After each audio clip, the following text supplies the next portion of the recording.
Hello travelers, I'm Chris, welcome to Lore Spire.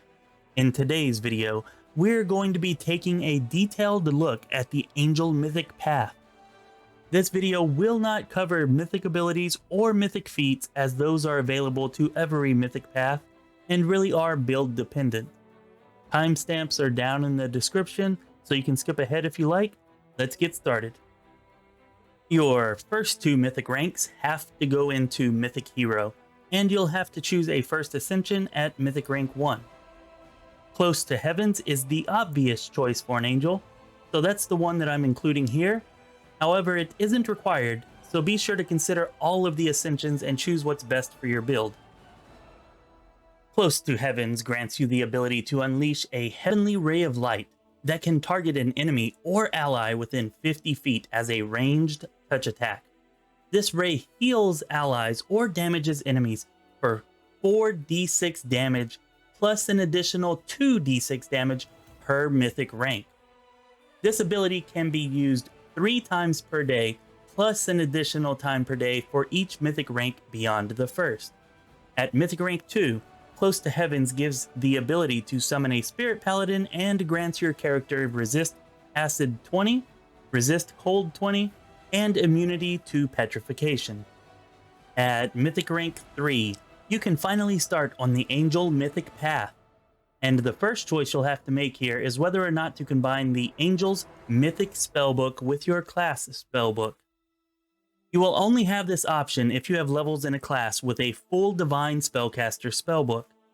If you combine the Spellbooks, you will receive all of the spells that are unique to the Angel Mythic Path as bonus spells as you progress, and your mythic rank will be added to your caster level. This is extremely powerful, and for most players, combining the spellbooks is the right option. However, there are some small advantages to keeping the spellbooks separate. Having separate spellbooks does give access to a wider variety of spells and allows you to cast more spells per day without resting.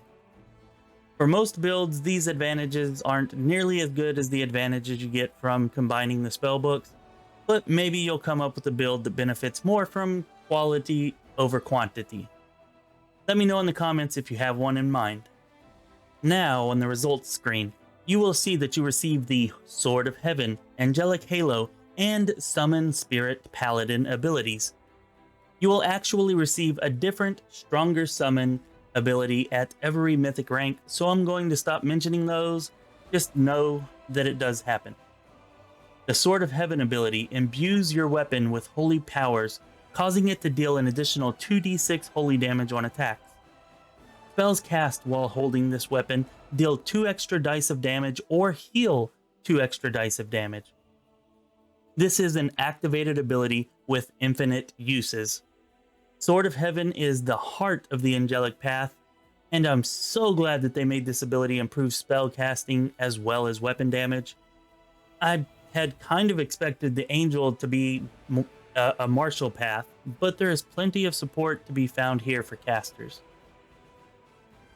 Angelic Halo gives the Angel and all allies within 50 feet a bonus equal to half the Angel's mythic rank +1 to AC and saving throws against enemy attacks and effects created by evil creatures.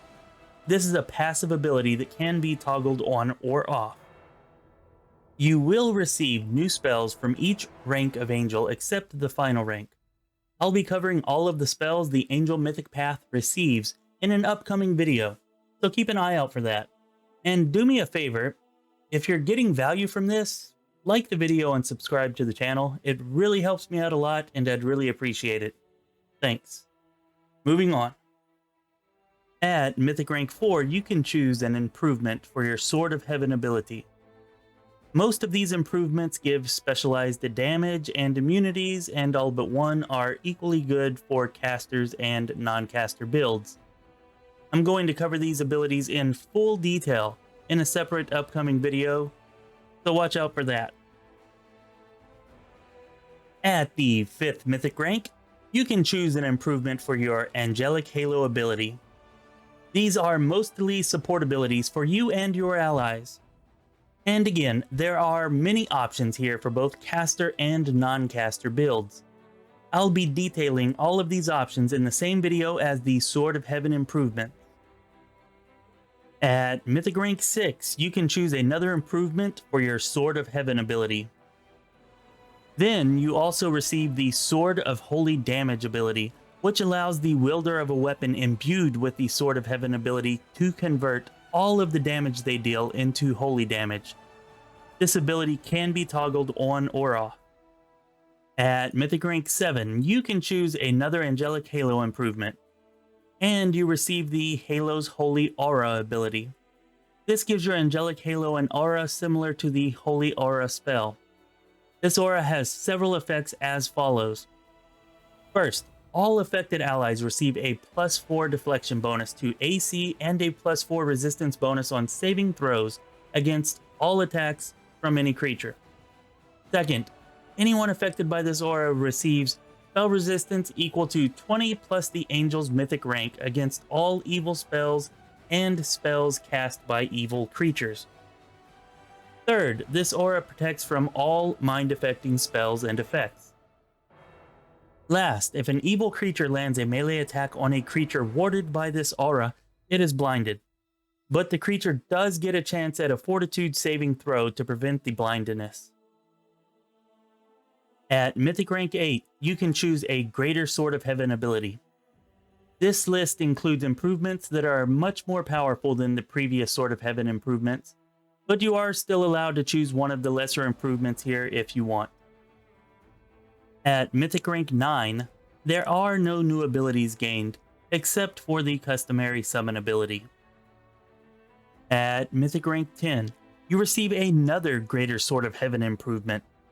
All of the abilities we've reviewed here today provide a considerable amount of power, but the bulk of an angel's power actually comes from its spells and the various improvements that can be selected for its Sword of Heaven and Angelic Halo abilities.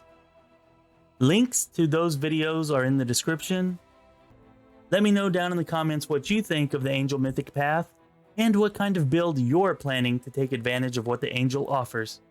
Don't forget to like and subscribe to the channel. This has been Chris with Lore Spire.